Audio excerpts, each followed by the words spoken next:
Here we go, back again with another episode of the Around the Show Sports Podcast. As always, this is your host, Kyle Showalter, and tonight I am once again joined by my good buddy, Brandon Mills. Brandon, it's a pleasure to have you back on the show, man. We've missed you. Man, I'm glad to be back. How you doing? I'm doing great, man. Can't complain one bit. How you doing? Good, man. Let's talk some sports. Yeah, let's just jump right into it, man. It's been way too long since we've got to do this and have some fun. And we got a fun discussion to start with, that's for sure. And that is the Angels brawl that transpired this past weekend on Sunday. Probably the best sports fight we've seen in a decade, decade plus. That was first real fight in a long time. There was punches. There were guys get tackled, guys breaking their arms, falling out of the dugout. Archie Bradley went to the IL yesterday with an elbow fracture because he fell off the railing. That shit was crazy. The entire fight, from how it all transpired to from Trout getting thrown out the night before to, they missed the first guy. Both dugouts get warned. The next inning, they hit the first guy on the first pitch. It's very obvious what happened. Interim manager Phil Nevin, former player, he came out. You could see, and John, I don't know if you watched the John Boy breakdown. That was amazing. If you haven't watched it yet, anybody listening, John Boy, if you don't know who he is, he's the guy who does all the breakdowns, hosts Talking Baseball on YouTube, his baseball podcast. The breakdown is about 15 minutes. It breaks into detail all of everything that happened, from the fights, all the skirmishes that started outside, what guys were saying, incredible lip readings were done. But Phil Nevin, talking to the umpire afterwards, basically saying, we had no choice. We had to hit him. This is baseball. You know the game. And aside from, fights in sports, always cool. That's why people like hockey a lot of the time. Whenever a fight happens, it blows up social media. Everybody loves to see it. But even as an Angels fan, I cannot stand what the Angels did. To retaliate for a guy. Now, granted, when you look back and you see mound visit, pitching coach comes out, talks to the Seattle Mariners pitcher the night before when they threw at Trout, and he buzzes Trout by the head, or about a little bit up and in, and then he throws one at Trout's head. It's a little bit suspicious. It's the best player in the game. Mike Trout is Mike Trout. You don't throw at him. But to come back the way they did a week after they hit Justin Upton with a pitch in the head, which is what the Trout thing was all in retaliation too, as stupid as that is as well. I just think it's so stupid to throw at guys in general, especially when you try to throw at someone and you miss and you get warned. That's it. Yeah. Let it go. You sent your message. Trout didn't get hit. Justin Upton did. You cannot double down the way the Angels did. And if I was Jesse Winker, I would have done the same exact thing. And during the whole thing, he got in Phil Nevin, interim Angels manager's face, and said, "Why did you hit me? Why did you hit me? We didn't even hit him," essentially. And Phil Nevin just kind of took it. Hopefully in that moment he realized this was kind of fucking stupid. I probably ruined my chance of ever getting a managing job in MLB for this. 10-game suspension on top of that. As a fan of a team who went on a 14-game losing streak after one of the best starts in franchise history, their season has completely collapsed.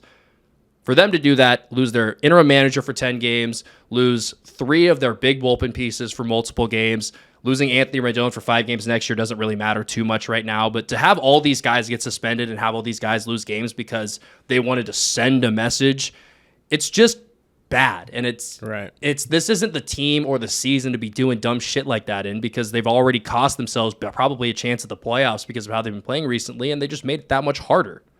I mean, I don't know what your thoughts on the whole thing are. I'm sure fights are fun, but perfect. The reading between the lines, it was just a stupid thing to do. Yeah, it's bad. You bring in that guy who's never started before, so you already kind of get the idea of what's going on. And then, on top of that, like you said, he missed the first guy, missed him twice, and then ended up striking him out, and then come back the next inning and the first batter. And you almost sense it's going to happen. For sure. When they left Wentz out there, you knew. You left the guy in, but, I mean, it was ridiculous, in my opinion. Like you said, I would have done the same thing Winker did. I think the only regrettable thing is walking off the field, giving them the double bird. But gotta chuckle out of me. I mean, I'm an Angels fan. I loved it. I hate the Mariners. I don't hate the Mariners, but fan rivalries and stuff. I don't want to see them go out there and win.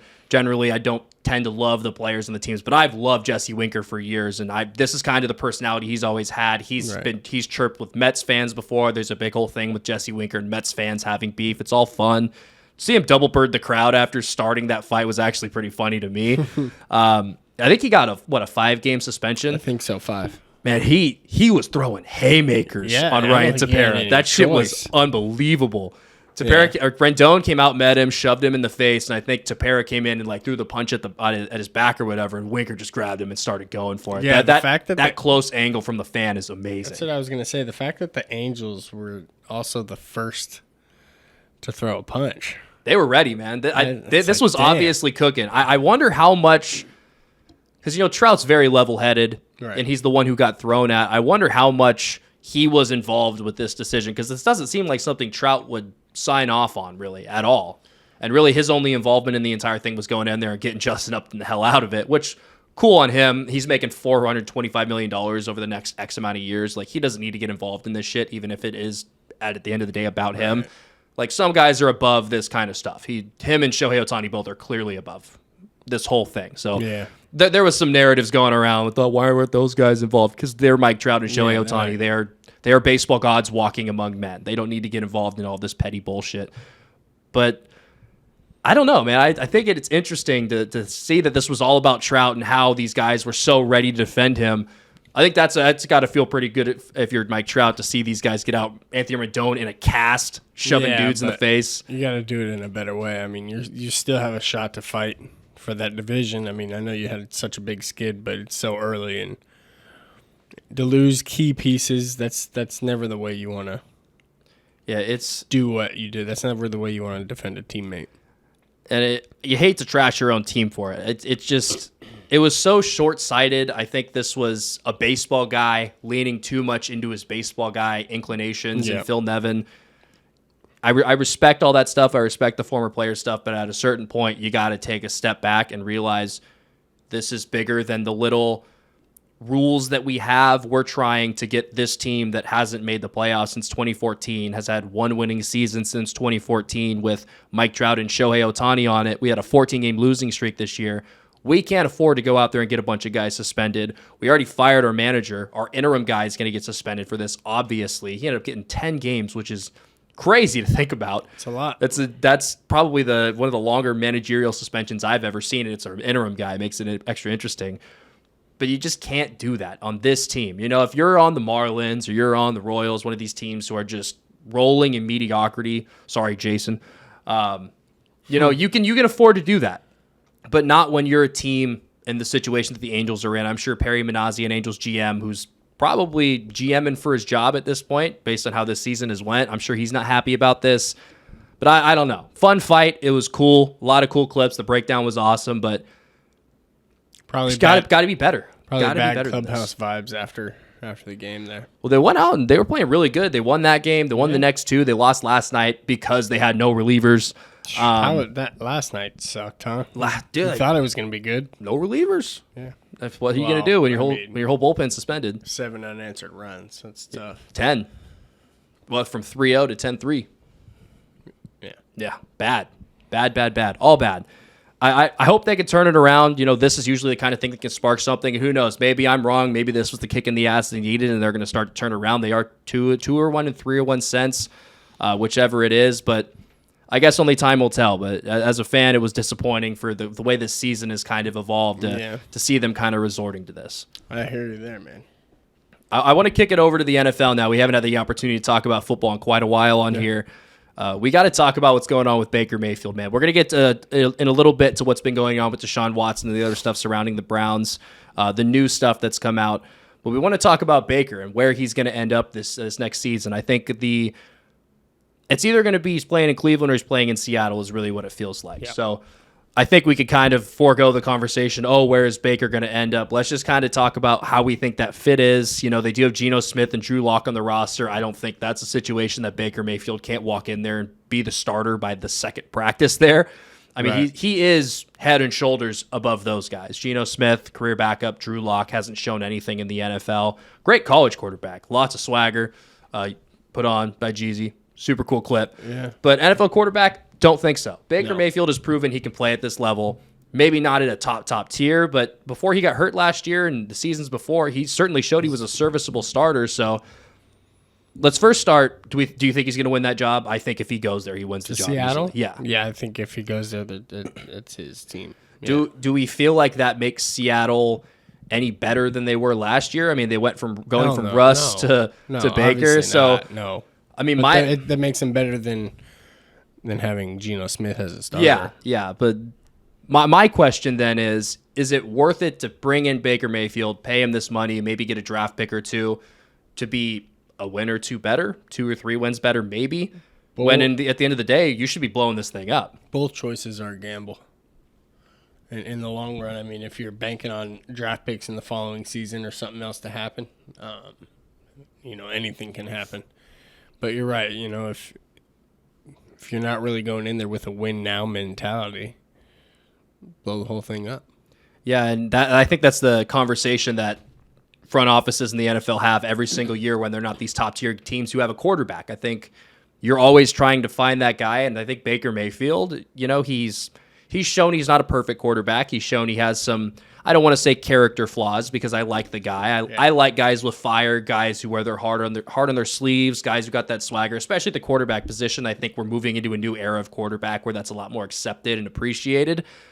But he has shown tools, There's some things with Baker that there's some stuff to like, especially when he's playing well. And if you're a team like Seattle, who just had to move on from Russ, you have no direction for your franchise. You were a bad team with Russ. You're going to be a worse team without him.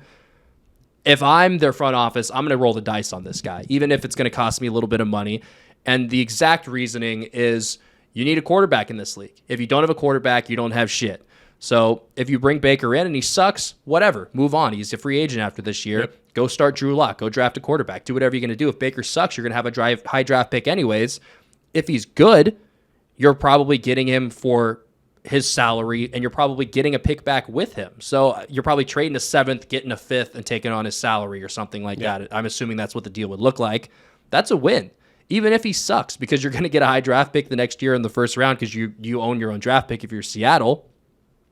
And if he's good, you got a franchise guy, or at least you have a guy for a couple of more years to maybe bridge into the franchise guy that you want to bring in. I think it's a win-win regardless, and I'm surprised it hasn't happened yet. I think Seattle is actually probably holding out on Cleveland at this point because I think Cleveland's probably doing everything they can to get rid of this guy at this point. I don't think Even if they don't have Deshaun Watson, I don't think they want Baker at quarterback. I think this is unsalvageable at this point. So. Yeah, so why would Seattle's just going to let this thing bake and marinate longer until they can get him for even cheaper? At least that's what I think is going on because it really is weird that he's still on that roster. I don't think anybody predicted he would still be here on June 29th. No.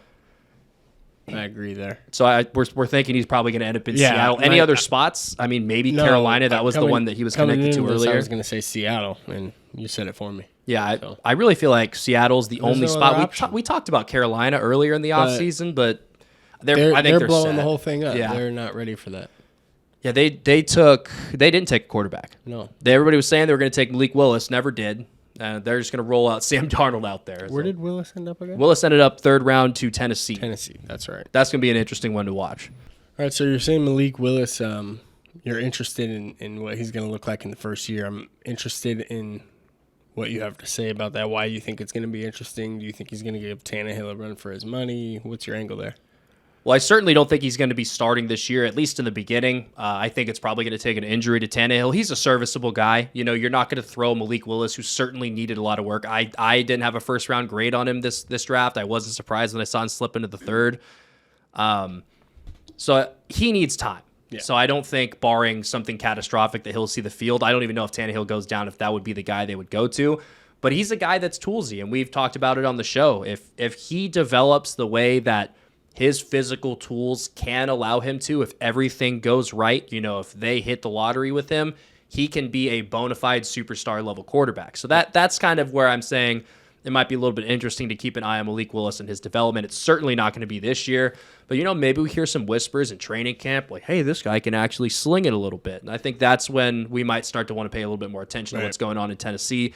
Not for this year, because Tannehill is certainly good enough. This team was, I think they were the 1 seed in the AFC last year, weren't they, with Ryan Tannehill playing quarterback? So they're in no rush to get rid of him, but I think they're just bringing him in as, hey, we're taking a I can't remember the term off the top of my head. They're taking a swing at it? Sure, they're taking a swing at it. If this guy pans out. This guy played baseball. Yeah. It's a home run swing. Sure, we'll go with that. If they connect, it's going to be a home run, grand slam, walk-off homer, whatever. If it doesn't, who cares? You're going to you have 26 more outs to play with because you still have Tannehill. So, yeah, and it's a 3rd-round pick. If you're going to roll the dice with a 3rd-round pick on a guy who could turn out to be like a Josh Allen, Patrick Mahomes, air quotes, Josh Allen, Patrick Mahomes level quarterback, you know, you'd take that every time on a third round pick. It's low risk, high reward. The body's there. The body there, the tools are there, the arm is unbelievable. He can run. It's just about the mental processing, and who knows? Maybe they get him in a film room, and he's miles above where they thought. Maybe they get him in a film room, and they're like, "Yeah, this isn't going to work out." But only time's going to tell. I'm interested into seeing where Malik Willis goes because I wasn't as big of a believer as a lot of people were, but I would love to be proven wrong. You know, that's always just a mid-major Division I AA guy comes into the NFL and lights it up. Sign me up for a story like that, especially if he turns out to be another one of these guys that's an absolute blast to turn the TV on and watch every Sunday. Yeah. If you give me 10 Patrick Mahomes in the league, I'm going to be happier than if there's one. You know what I'm saying? Like, exactly. I'm a football fan. I want to watch these guys go out there and succeed, and I'm always going to root for those guys that are coming from those lower level college programs because I played low level college sports. You know, I played in the NAI, so I want to see those guys that aren't the blue chip D1 prospects go on and succeed because, you know, it's a point for the little guys, man. Yeah. We love to see it. There's enough out there for everybody. Absolutely. So Brandon and I haven't had the opportunity to talk about much of the finals from the NBA, namely Steph Curry winning finals MVP. Yep. So let's talk about that, man. To see Steph Curry, who's a guy who hasn't gotten a lot of respect. I don't think he's gotten a lot of flowers for his playoff performances, even though he really has played well in the playoffs for the most part. He's just kind of been overshadowed by somebody in the finals, like Andre Iguodala, even though he probably should have won that finals anyways, but that's neither here nor there. Right. It was really fucking cool to see Steph get his flowers, man. He's such a likable dude, and to see how emotional he was. I think I was taken aback by it, watching them celebrate, seeing Steph sobbing on the court, kind of like when LeBron won in Cleveland. You could tell like that one meant more to him. It seemed like this was the finals that really meant the most to Steph. I'm curious to see what your thought on all of that was. Well, one, he's that man. Yeah, he's undeniable.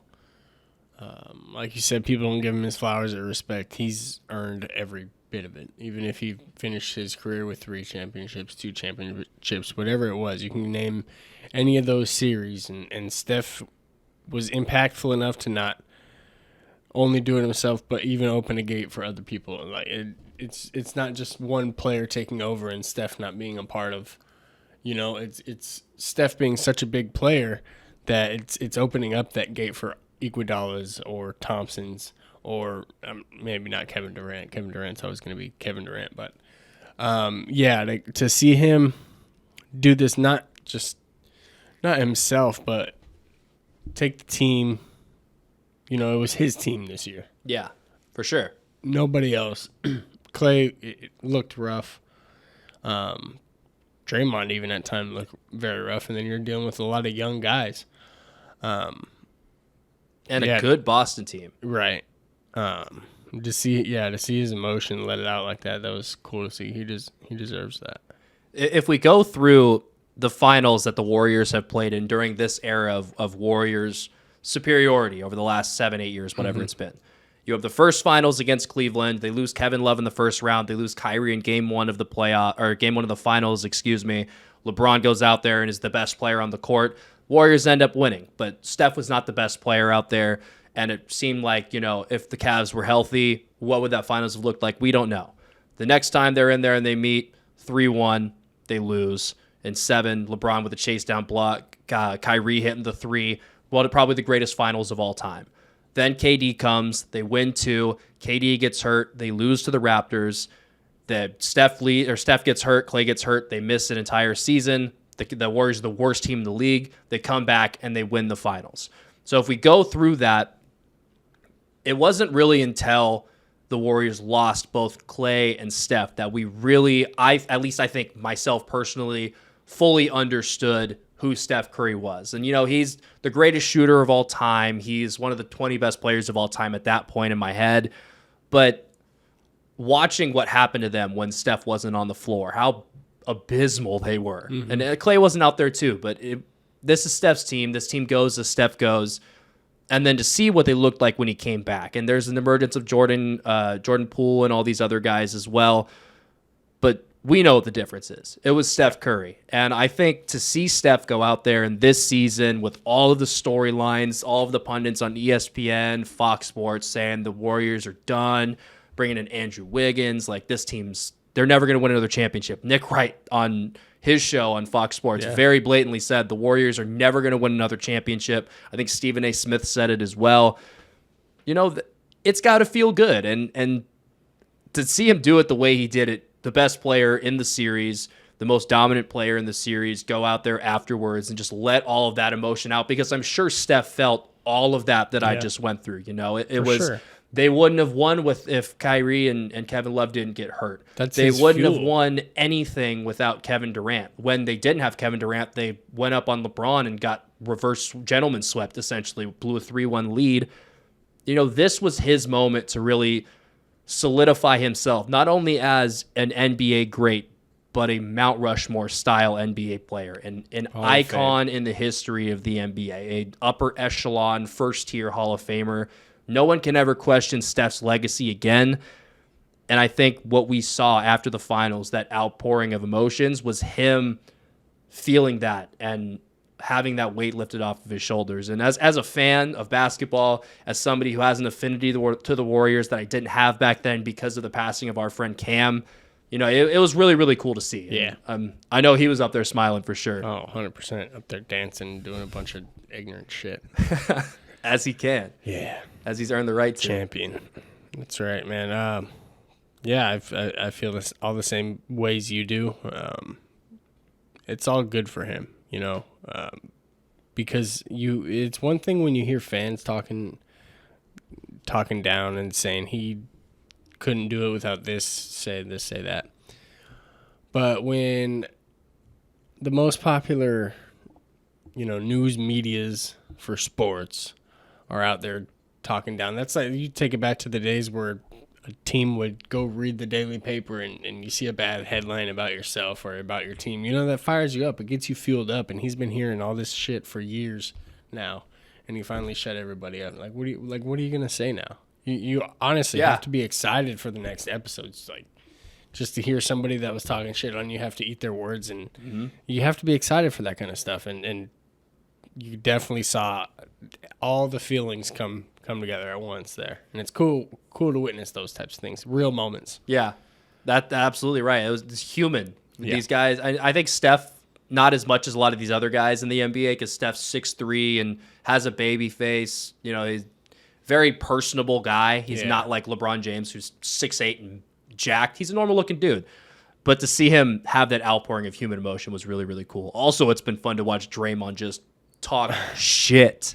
A little too much. I love it, dude. I love it. I mean, yeah, if you're gonna take that lane, you speed in it, you know. But it's been jokester.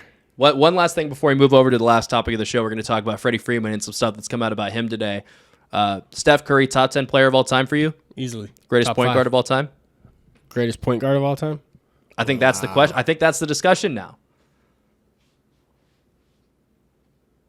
Come back to me. Yeah, I think we'll have to talk about that at some point for sure. I just wanted to throw it out there because that's the conversations we get to have about Steph now, and you know, little golf clap for him for that, man. Yeah, I'm fired up for Steph, fired up for his family.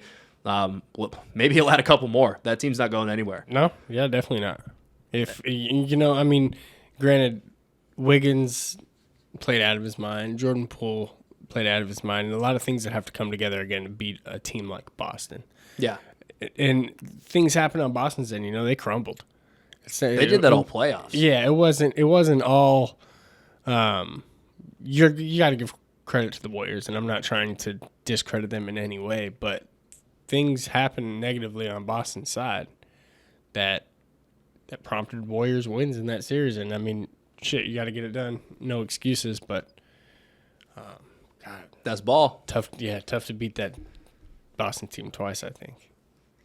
Let's go ahead and roll over to what we're the last topic of the show, and this is fresh news. Just came out a couple hours ago. Freddie Freeman firing his agent, according to an ESPN report, because allegedly his agent did not tell him about the Braves' final offer, so that Freddie would assume that there was no offer and sign with the Dodgers, so he could get the higher contract signed, essentially, so he can make more money off of it. So Brandon, Dodgers fan, obviously reaping the benefits of this whole thing, getting Freddie Freeman in the building on a relatively friendly deal. He's only making $27, $28 million, something in that range a year. Certainly an all-star, maybe even greater than that caliber player at this point in his career. But this hurts, man. His return and all of those tears, how emotional it was seeing him get his ring and hug his old skipper, Brian Snitker.